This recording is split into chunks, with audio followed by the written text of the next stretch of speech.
Hello everyone, this is Anita. Welcome to my YouTube channel teaching study centre. कैसे हो आप सभी?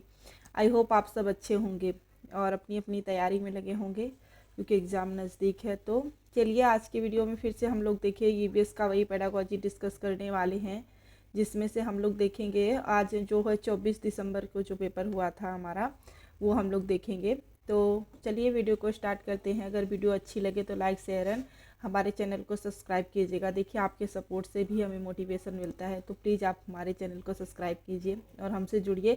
और बाकी जितने भी प्रीवियस हम लोगों ने वीडियो किए हैं, वो चाहे ईवीएस हो, हिंदी पेडागोजी हो, ईवीएस पेडागोजी हो या हिंदी पेडागोजी, जल्दी हम लोग इसको कंप्लीट करने के बाद मैथ्स पेडागोजी भी करेंगे। तो आप लोग प्रीवियस वीडियो भी देख सकते हैं, आपके लिए बहुत मतलब हेल्पफुल होगा आपके एग्ज़ाम के लिए। क्योंकि अभी देखिए जो ऑनलाइन पेपर हुए हैं हम लोग पहले उसको ही डिस्कस कर रहे हैं, क्योंकि जो पैटर्न हमारा चेंज हुआ है, तो जैसे ऑनलाइन पेपर ज़्यादा से ज़्यादा आपका मतलब क्वेश्चन कवर होगा इससे, और आपका अंडरस्टैंडिंग भी अच्छी होगी कि कैसे हमें आगे मतलब कि पेपर में आपको कितना मतलब अभी आपको नहीं समझ में आ रहा होगा, बट जब आप एग्ज़ाम में बैठेंगे तो उस वक्त आपको लगेगा हाँ जो प्रीवियस ईयर हम लोग किया था वो हमारे लिए बहुत हेल्पफुल है। तो चलिए स्टार्ट करते हैं आज की कहानी को, देखते हैं क्या क्या दिया गया है। वही वही देखिए वैसे ही रहते हैं, थोड़े बहुत हेर फेर बदल करके सारे शिफ्ट में वैसे वैसे ही क्वेश्चन पूछे गए हैं। तो देखते हैं आज के मतलब पहला क्वेश्चन जो दिया गया है हमारा, उसको देखते हैं। तो देखिए पहला क्वेश्चन दिया गया है कि प्राइमरी स्तर पर ईवीएस की पाठ्य पुस्तकों की रचना ध्यानपूर्वक की जाती है, जिससे विद्यार्थियों में सीखने सिखाने के दौरान गलत अवधारणाएं न बन पाए।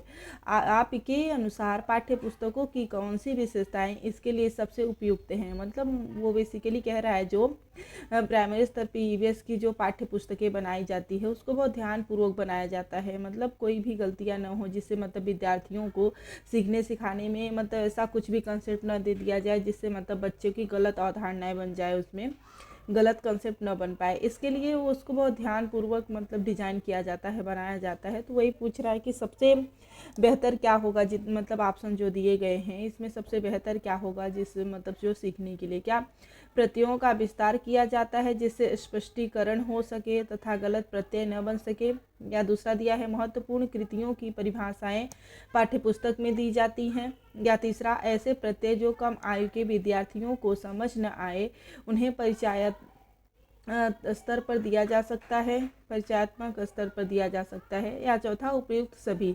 तो देखिए जो हमारा पहला दिया गया है कि मतलब जो प्रत्ययों का विस्तार किया जाता है, मतलब जो भी कंसेप्ट दिए गए रहते हैं, जो भी मतलब उसको मतलब स्पष्ट करके बहुत सारा, देखिए छोटे बच्चे हैं तो मतलब बहुत ज़्यादा स्पष्टीकरण करके मतलब ऐसे बताया जाए, तो ये तो उतना बेहतर हमारा ऑप्शन नहीं लग रहा है, तो ये तो पहला तो नहीं होगा। फिर दूसरा दिया गया है कि महत्वपूर्ण कृतियों की परिभाषाएं, देखिए कि बहुत सारी परिभाषाएं ही दे दी जाए, तो ये भी देखिए हमारा नहीं होगा, ये नहीं होगा, इसलिए हमारा उपयुक्त सभी भी नहीं होगा। तो ये भी हमारा नहीं हो, क्योंकि छोटे बच्चे हैं वो परिभाषाएं वगैरह नहीं अभी उतना वो समझेंगे जानेंगे, उनको मतलब कितने अच्छे से कंसेप्ट उनको सीखने को मिल रहा है, क्योंकि हम ईवीएस पढ़ रहे हैं उसमें ऐसा नहीं कि उनको परिभाषाएं रटाते बैठेंगे, उसको मतलब वातावरण से जोड़ करके बच्चे को सिखाना रहता है, तो ये भी नहीं होगा। फिर तीसरा देखिए दिया गया ऐसे प्रत्यय जो कम आयु के विद्यार्थियों को समझ न आए, मतलब जो भी कंसेप्ट दिए गए हैं वो अगर छोटे बच्चे हैं उनको नहीं समझ में आ रहा है, तो उसके बाद तो बेसिकली वही बोल रहा है कि मतलब जो उनको न समझ में आए, मान लो लॉजिक, तो वो मतलब इतना परिचय के मतलब उसको थोड़ा समझ तो सके, हाँ ये हो सकता है, ये तो बेसिकली यही हमारे क्वेश्चन का राइट आंसर हो जाएगा। लग तो रहा था चारों सही होगा, बट देखिए चारों नहीं दिया गया है, और जो हमें सीबीएसई से आंसर की में भी मिला है उसमें थर्ड वाला ही दिया है। बेसिकली मतलब ऐसा हो सकता था चारों सही, बट ये देखिए परिभाषाएं वगैरह दे दी है तो इससे नहीं हो सकता, तो इसका राइट आंसर हो जाएगा ऑप्शन नंबर थर्ड वाला। नेक्स्ट पे चलते हैं हम लोग सेकेंड पे। देखिए सेकंड दिया गया है कि सामुदायिक संसाधन को प्राथमिक स्तर पर ईवीएस पढ़ाने का महत्वपूर्ण साधन माना जाता है, क्योंकि मतलब बेसिकली वो पूछ रहा है जो समुदाय है हमारा जहाँ हम लोग रहते हैं उसको मतलब प्राथमिक स्तर पर ईवीएस पढ़ने के लिए सबसे मतलब महत्वपूर्ण जो समुदाय हो मतलब इम्पोर्टेंट रोल प्ले करता है बच्चे के सीखने में।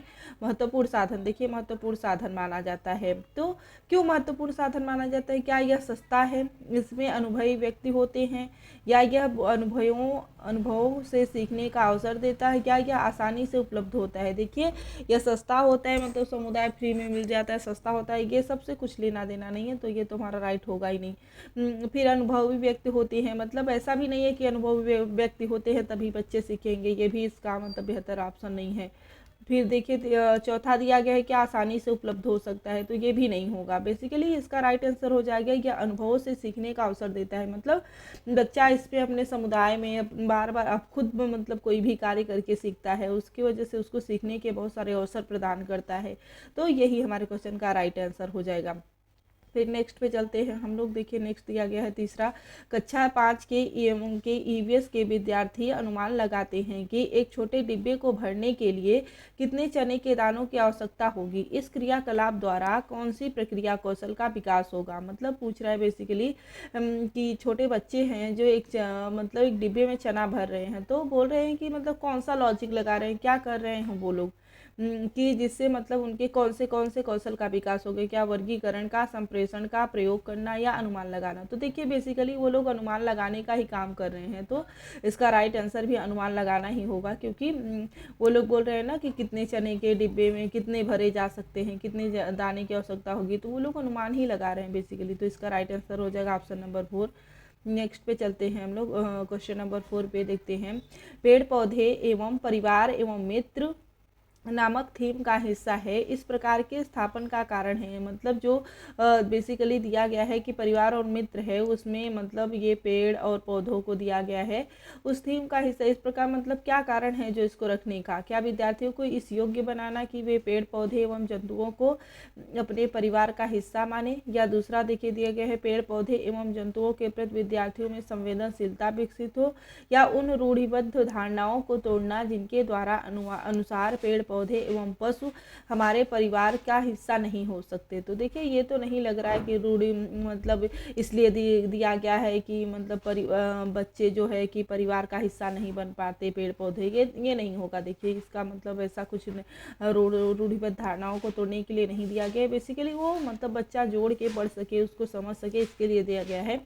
तो इसका राइट आंसर हो जाएगा देखिए विद्यार्थियों को इस योग्य बनाना कि वे पेड़ पौधे एवं जंतुओं को अपने परिवार का हिस्सा माने, मतलब तो ये हो सकता है, और मतलब संवेदनशीलता विकसित करना। तो ए और बी देखिए जिसमें दिया गया है पहले में ही दिया गया है, तो हमारा पहला ही राइट आंसर हो जाएगा ए और बी। नेक्स्ट पे चलते हैं हम लोग, फिफ्थ पे देखिए फिफ्थ दिया गया है कि प्राथमिक स्तर पर ईवीएस पढ़ाने का प्रमुख उद्देश्य विद्यार्थियों को इस योग्य बनाना है, कि मतलब जो प्राइमरी लेवल पे ईवीएस पढ़ाया जाता है बच्चों को, उसको पढ़ाने का उद्देश्य क्या है? क्या वे ऐसे कौशल अर्जित करें जिनमें वो स्वतंत्र रूप से पर्यावरण को बचाने हेतु क्रियाकलाप कर सकें, या उच्च प्राथमिक स्तर की पढ़ाई हेतु पर्यावरण संबंधी प्रत्यय अर्जित कर सकें? क्या ये उद्देश्य है? या विद्यार्थियों को कक्षा की शिक्षा को स्कूल से बाहर के जीवन से जोड़ने में मदद करता है? हाँ ये तो सही लग रहा है। या चौथा देखिए परंपरागत विषयों के से परे विद्यार्थियों की रुचि का विकास करने के में मदद करता है। तो बेसिकली देखिए सबसे अच्छा हमको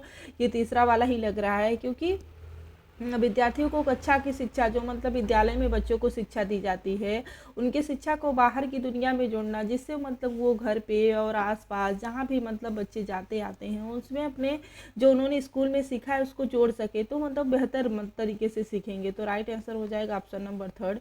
फिर नेक्स्ट पे चलते हैं हम लोग 6 पे देखिए 6 दिया गया है कि कक्षा 1 तथा 2 में ईवीएस पढ़ाने के लिए निर्धारित पाठ्य पुस्तकें नहीं है, मतलब ईवीएस की बुक नहीं दी गई है कक्षा 1 और 2 में।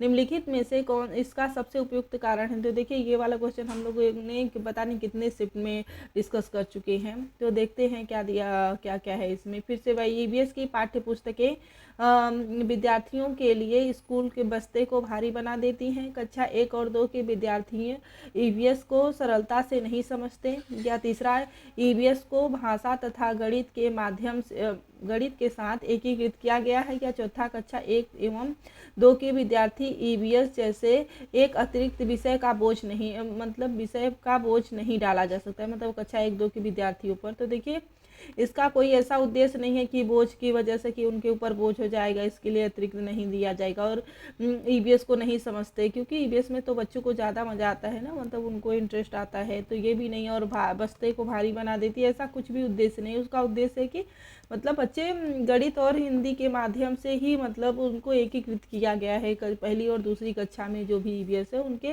गणित और हिंदी की किताब में ही मतलब इंक्लूड करके दिया गया है। तो यही हमारे क्वेश्चन का राइट आंसर हो जाएगा ऑप्शन नंबर 1 ये तो ऑप्शन नंबर 3। नेक्स्ट पे चलते हैं हम लोग 7 पे। देखिए क्वेश्चन नंबर 7 दिया गया है कि विद्यार्थियों को पौधे एवं वृक्षों के प्रति संवेदनशील बनाने के लिए निम्न में से कौन सी सर्वाधिक उपयुक्त नीति होगी। मतलब वो पूछ रहा है जो पौधे दिए गए हैं और वृक्ष दिए गए हैं उनके प्रति बच्चों को संवेदनशील बनाना है, तो ऐसा क्या कार्य आप करेंगे जिससे मतलब बच्चे इसके बारे में जानें और बेहतर तरीके से सीखें। क्या लकड़ी के लट्ठे के गोदाम का भ्रमण करना, या वनों को काटने से बचाने के लिए पोस्टर बनाना, वनों के संरक्षण पर नाटक करना, एक पेड़ को अपनाना तथा उसकी देखभाल करना। तो देखिए पहला तो सही है, हाँ पहला दिख रहा है, क्योंकि गोदाम का भ्रमण करना मतलब लकड़ी के लट्ठे वगैरह रखे गए हैं, वहाँ जाएंगे बच्चे उसको देखेंगे। फिर दूसरा देखिए पोस्टर बनाना, ठीक है पर उतना बेहतर नहीं लग रहा है हमें। फिर वनों के संरक्षण पर नाटक करना, हाँ नाटक करेंगे तो बेहतर तरीके से सीखेंगे। फिर एक पेड़ को अपनाना तथा उसकी देखभाल करना, हाँ तो 3 और 4 तो हमें देखिए सी और डी तो एकदम सही लग रहा है, तो सी और डी देखते हैं। अगर हमें 1-2 ऑप्शन नहीं 1-2 ऑप्शन हमें सही लग रहे हैं, हमें पता होता है, तो उससे भी हम एलिमिनेट करके हम आंसर को ढूंढ सकते हैं। तो देखिए सी और डी किस में दिया है, इसमें भी दिया है, इसमें भी दिया है, सी और डी इसमें भी दिया है, लेकिन हमें ए भी सही लग रहा है। तो ये सी डी ये देखिए हमारा पहले में दिया गया है, और पहले में दिया गया तो हमारे क्वेश्चन का राइट आंसर हो जाएगा पहला ए, सी और डी। फिर नेक्स्ट पे चलते हैं हम लोग 8 पे। देखिए 8 दिया गया है कि एक ईवीएस के शिक्षक के लिए विद्यार्थियों के ईवीएस के ज्ञान का मूल्यांकन करने हेतु निम्न में से कौन सी पद्धति सही है। मतलब जो ईवीएस के एक टीचर हैं वो ज्ञान का मूल्यांकन करना चाहते हैं ईवीएस का, तो वो कौन सा सबसे ज़्यादा बेहतर होगा। क्या मानकीकृत टेस्ट जो राष्ट्रीय मानकों को बनाए रखने के लिए उपयुक्त हो। देखिए इससे मतलब बच्चे के जो हम फॉर्मेटिव उसका असेसमेंट करते हैं वो बेहतर तरीके से नहीं हो पाएगा, तो ये तो देखिए उतना बेहतर नहीं लग रहा है। फिर दूसरा दिया गया है कि शिक्षक द्वारा बनाए गए उपकरण जो शिक्षक की अपनी शिक्षण के अनुकूल हो। देखिए शिक्षक के अनुकूल नहीं होना चाहिए ना, वो मतलब हम असेसमेंट कर रहे हैं बच्चों का, तो बच्चों के अनुकूल होना चाहिए ना कि शिक्षक के अनुकूल। तो ये भी देखिए हमारा नहीं होगा, क्योंकि ये बोल रहा है कि शिक्षक के अनुकूल। फिर देखिए दिया गया परीक्षा विभागों द्वारा विकसित किए गए हुए स्वयं सर्वमान्य टेस्ट, मतलब जो हमारा मतलब पेपर होता है, जैसे मान लीजिए 10th का 12th का या किसी भी, तो वो उससे जो हम बच्चे का मतलब वो तो फॉर्मेटिव नहीं समेटिव असेसमेंट हो जाएगा, और हमें बच्चे का आकलन करना है कि बच्चे ने कैसे सीख रहा है, कैसे क्या उसने सीखा, तो ये भी नहीं हो। तो चौथा देखिए दिया गया है कि शिक्षक द्वारा बनाए उपकरण जो उनके विद्यार्थियों के उनकी शिक्षण प्रणाली तथा स्थानीय प्रसंगों के अनुकूल हो। हाँ ऐसे हमें उनका असेसमेंट करना है जो मतलब उनके स्थानीय प्रसंगों मतलब उनके आसपास की वस्तुओं से जुड़ा हुआ हो, उसके जहाँ बच्चे रहते हैं उनके स्थान से जुड़ा हुआ हो, उनकी मतलब रुचियाँ और शिक्षण प्रणाली उस हिसाब से हो। तो ये देखिए हमारा सबसे बेहतर लग रहा है चौथा, तो इसका राइट आंसर हो जाएगा ऑप्शन नंबर 4। नेक्स्ट पे चलते हैं हम लोग।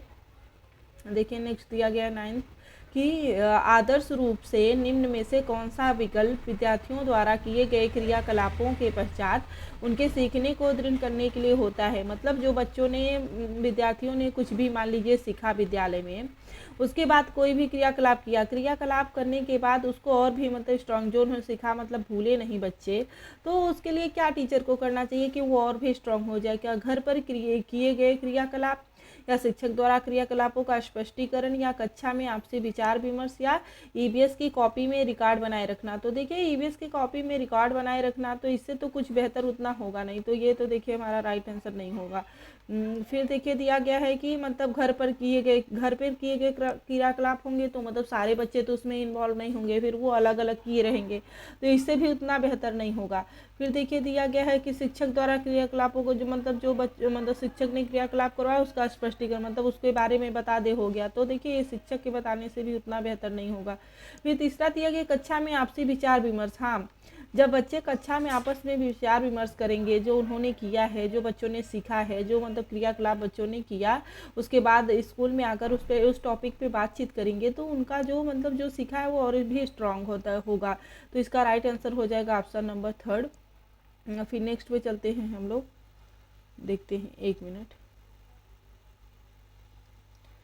10th पे देखिए 10th क्या दिया गया है कि निम्न में से किसका उपयोग ईवीएस के शिक्षकों द्वारा अपने विद्यार्थियों के प्रामाणिक सीखने की क्षमता का आकलन करने के लिए होगा।